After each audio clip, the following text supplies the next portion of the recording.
O mundo da mitologia grega é extremamente assustador. E aqui eu não tô falando de monstros e de criaturas perigosas. Não tô falando das grandes guerras e dos perigos que se escondiam em cada ilha. Aqui eu tô falando dos próprios deuses. Os deuses do Olimpo, que eram entidades caprichosas, afetadas, impulsivas, facilmente ofendidas, capazes de abençoar e também de punir. Algumas dessas punições extremamente cruéis e até criativas, eu diria. E é por isso que o mundo da mitologia grega era simplesmente assustador. E aí você pode pensar que nem todos os deuses são assustadores. Olha só o Hermes, que cara legal. Ele não seria capaz de fazer mal a uma pessoa, certo? Então, errado. Até mesmo o Hermes era capaz de fazer coisas horríveis e muitas vezes sem a pessoa ter cometido nada muito grave. Tem uma história que eu acho que serve bem de exemplo aqui, logo no nascimento de Hermes. Eu não sei se você sabe, mas o cara praticamente nasceu com a mentalidade de um senhorzinho de 97 anos. Ele era tão inteligente que deixava a mãe absolutamente perdida, sem saber o que fazer.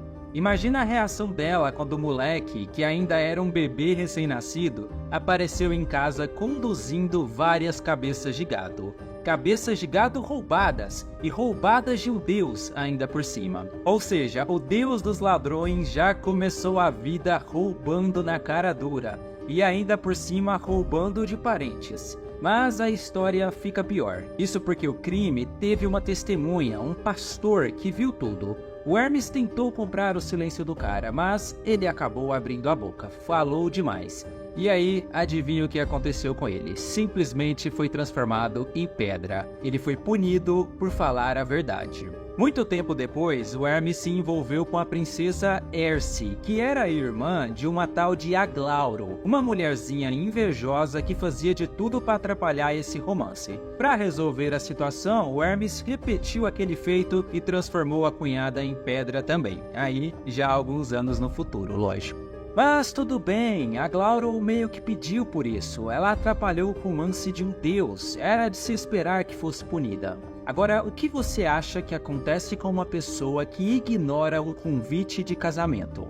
Se for no mundo da mitologia grega, a pessoa pode virar uma tartaruga. Foi o que aconteceu com Quelônia, uma ninfa muito gente fina cujo único crime foi ter preferido ficar em casa em vez de ir no casamento de Zeus. E o Hermes achou aquilo uma ofensa gravíssima, então ele foi lá resolver a situação transformando a moça em tartaruga, condenada a levar a sua casa para todo lugar, já que ela gostava tanto assim de ficar em casa. E não dá para falar da crueldade dos deuses sem lembrar de Deméter. Uma vez ela transformou um menino numa lagartixa só porque ele riu dela. E fez um rei ficar com tanta fome, mas tanta fome, que ele acabou comendo a si próprio.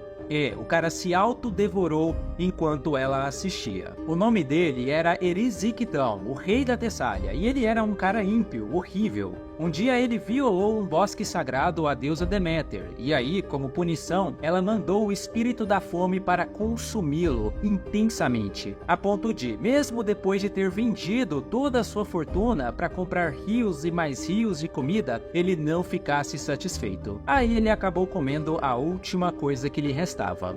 Ele mesmo. Olha, até mesmo Atena podia ser perigosa, e eu sei que tá todo mundo pensando na Medusa agora. Realmente, o que aconteceu ali foi uma crueldade sem tamanho. Mas a gente sabe que essa história da Atena com a Medusa não é tão simples. Uns vão dizer que a treta começou depois que Medusa foi violentada pelo Poseidon lá no templo de Atena, e outros vão dizer que o crime de Medusa foi se achar mais bonita do que a deusa. De uma forma ou de outra, eu acho que a gente pode concordar que Atena, ou Minerva no caso, errou feio ao transformar a Medusa em um monstro. Em uma versão, ela foi extremamente injusta, punindo uma vítima, e na outra, ela só foi babaca mesmo, de todo jeito cruel. Mas, já que o caso da Medusa deixa dúvidas, a gente pode falar da princesa Auge, lá da Arcádia. Ela deu à luz a um filho ilegítimo dentro do templo de Atena. E claro que ela ficou furiosa com esse sacrilégio.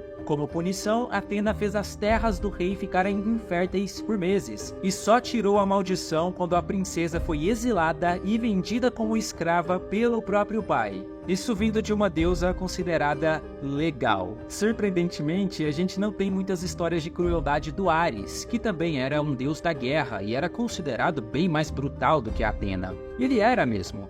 Como deus da guerra, ele adorava ver os caras se matando, ainda mais se tivessem em câmera lenta, dirigidos pelo Zack Snyder. Mas, quando se trata das crueldades, dos castigos, talvez até de forma surpreendente, o Ares fica devendo. Uma vez ele mandou um javali pra cima do Adonis, que era o novo queridinho da Afrodite. Ou então transformou o cara num javali. Podem ter versões diferentes aqui. Então, tirando o gosto por sangue, a brutalidade e por membros decepados, o nosso deus da guerra é quase que um anjinho perto dos outros deuses do Olimpo. Mas a coisa muda de figura quando a gente começa a estudar as punições dadas pela Afrodite, a amante do Ares. São muitas histórias, e quase sempre elas terminam de forma terrível, tipo com um filho se apaixonando pela mãe, ou com uma madrasta apaixonada pelo enteado, como aconteceu lá no caso famoso do Hipólito. Tinha também o caso do rei Niso, de Mégara, que sofreu uma punição bem diferente.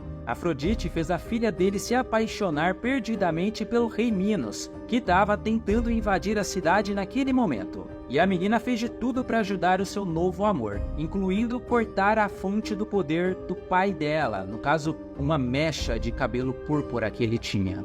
A história termina com o rei morto, a cidade conquistada e a princesa amarrada pelos pés e jogada no mar, já que ela não tinha mais utilidade nenhuma para o rei Minos. Agora vamos para o Hefesto, que foi marido de Afrodite, e ele também teve a sua lista de crueldades, é lógico, começando pela arapuca que ele armou para pegar a esposa na cama com o Ares, na frente de todos os outros deuses. Foi uma humilhação e tanto, mas essa punição não acabou aí. Depois ele ainda presenteou a Harmonia, que era filha da Afrodite com Ares, com um colar amaldiçoado, que traria desgraça para ela e todos os seus descendentes, o que de fato aconteceu. Inclusive o Penteu, guarda esse nome, que ele já vai aparecer aqui. Antes disso, o Hefesto manteve a própria mãe presa numa armadilha por dias, mas o seu maior crime certamente foi tentar tomar a Atena à força. História que eu já contei aqui no canal, recomendo que você assista esse vídeo aí na sequência.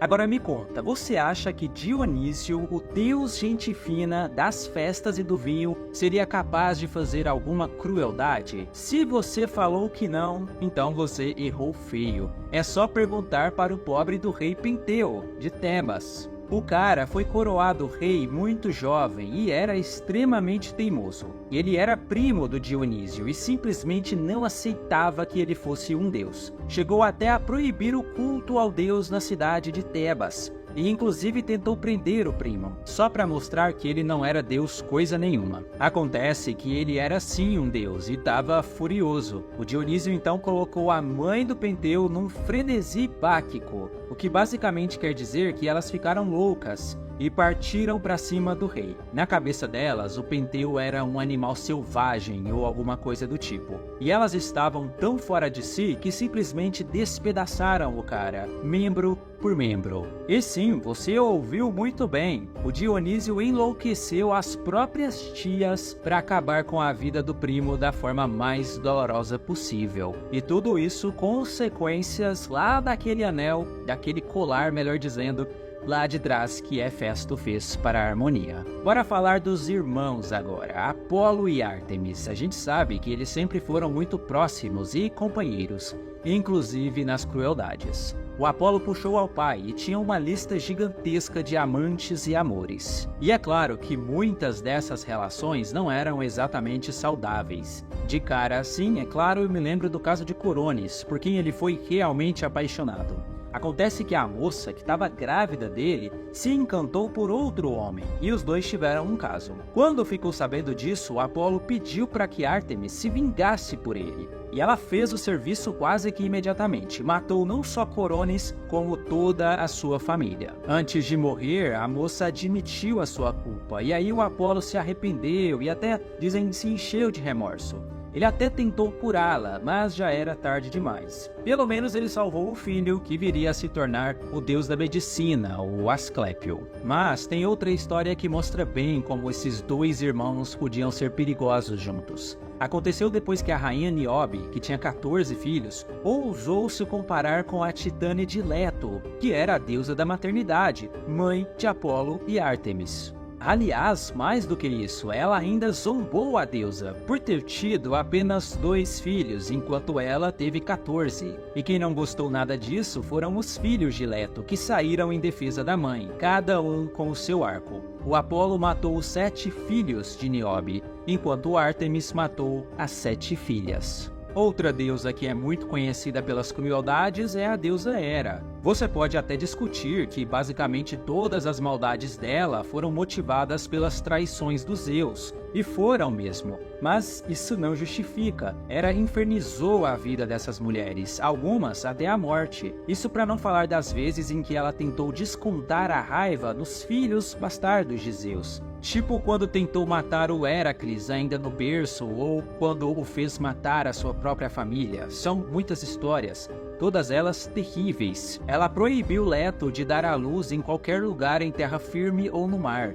Depois ainda mandou a serpente Piton atrás dela para matar os seus filhos recém-nascidos. Ela amaldiçoou a ninfa Eco a repetir apenas as palavras dos outros. Manipulou Semele para fazer o Zeus se revelar para ela em sua verdadeira forma, o que acabou tirando a sua vida. Ela transformou Calisto num urso gigantesco.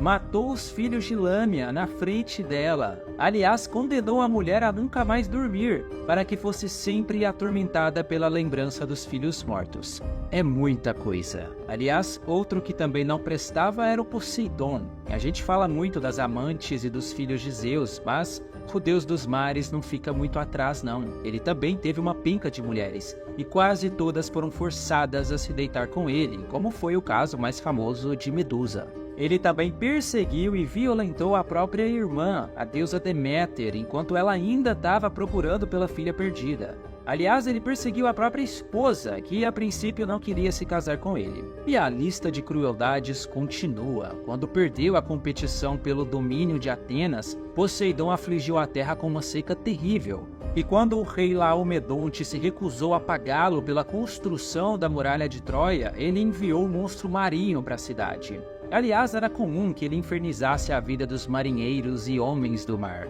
É só ver o que ele fez com Odisseu. Uma curiosidade é que os filhos de Poseidon eram quase todos monstros, ladrões, salteadores ou simplesmente pessoas ruins. Já adianto uma coisa, perto dos irmãos, o Hades era um anjo. Tudo bem, o cara era o deus dos mortos e não era exatamente uma figura querida e adorada, mas também não era o manipulador recalcado e invejoso que a gente vê nos filmes. Ele nunca tentou tomar o reino de Zeus. Na verdade, só houve uma rebelião no Olimpo, e ela foi encabeçada pela deusa Hera. Mas isso é outra história. Fato é que o Hades estava satisfeito com os seus domínios e só queria governar em paz. Seu maior crime foi o rapto de Perséfone, que em algumas versões da história teve o consentimento de Zeus. Mas claro que isso não melhora as coisas. Perséfone não queria ser raptada, e Deméter definitivamente não merecia aquele sofrimento todo. Mas foi o que aconteceu. E não importa que o Hades tenha se tornado um bom marido, fiel e tudo mais, isso aí é passar um pano danado. E a gente vai fechar a lista com ele, o Zeus. Todo mundo sempre lembra das histórias das amantes, mas a maior crueldade de Zeus foi o que ele fez com a humanidade. Afinal, foi ele que mandou a caixa de Pandora com todos os males do mundo. Guerra, fome, dor, desordem, matança, desespero, velhice, nada disso existia entre os seres humanos até aquele momento. E o Zeus, por puro recalque, acabou com a chamada Era de Ouro, quando os homens viviam para sempre e em paz. E também sobrou para Prometeu, é claro, acorrentado para sempre naquela montanha, sendo devorado todo santo dia. E ainda teve mais, porque depois da abertura da caixa, a primeira geração de homens cedeu à maldade e à corrupção, e o Zeus decidiu limpá-los da face da terra com um grande dilúvio. Simples assim, ele acabou com a vida ali de milhares, sei lá, milhões de pessoas. Só mais um capricho seu. Zeus era um cara poderoso demais para o seu próprio bem, capaz de tudo para conseguir o que queria, mesmo com algumas histórias de heroísmo aqui e ali. Mas é aquela coisa, né? Ninguém é completamente mal ou completamente bom, e não seria diferente com os deuses gregos. E claro, como eu falei lá no vídeo Passando Pano para Zeus, aqui eu tô me referindo aos Zeus das histórias. Não é uma figura mitológica que tem o mundo inteiro ao seu controle e que faz tudo por uma razão maior, tipo uma quantidade absurda de filhos, porque esses filhos se tornariam fundamentais para o futuro do mundo e por aí vai. E o vídeo aqui também, gente, é puro entretenimento. A gente gosta dessa confusão e dessa dualidade dos deuses gregos. Se você gosta desse conteúdo também, chegou aqui agora por acidente, não conhece o canal, me acompanha, vai no botão de se inscrever aí, dá uma olhada nos outros vídeos, tem 2 aqui que eu tenho certeza que você vai gostar. Um abraço e até a próxima.